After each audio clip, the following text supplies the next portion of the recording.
खूपशा वेळेस असं होते की म्हणजे मी तरी पार्लरला जेव्हा जाते अपर लिप्स करायला कधी कधी थ्रेडिंगसोबत, तर मला इथे खूप रॅशेस आणि खूप असे बारीक बारीक दाणे आणि दुसऱ्या दिवशी जेव्हा आपण बघितलं ना तर असे बारीक बारीक असं ऊत आल्यासारखं म्हणजे विचित्रसारखं दिसतो.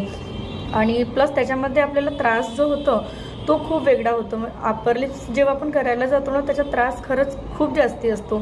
एक तर नाजूक स्किन आणि जेव्हा ते असं ओढतात खूप भयंकर म्हणजे मी तरी थ्रेडिंग जेव्हा करते ना तर नॉर्मली बसते, पण जेव्हा अपर लिप्स करायची पाळी येते माझी जेव्हा तो धागा, तर हे आपली स्किन इतकी नाजूक असल्यामुळे मी सुद्धा आपले पाय असे मजबूत आणि हात असे मजबूत करून बसते.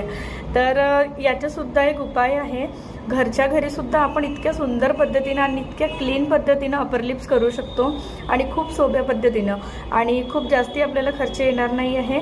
त्याच्यात मी तुम्हाला दाखवते आहे समोरच्या व्हिडिओमध्ये. त्रास सहन करायची काहीही गरज तुम्हाला अपर लिप्स करायला शिकवते. आपल्याला टूल्स लागणार ते पण खूप सस्ते आहेत. म्हणजे जर एकदा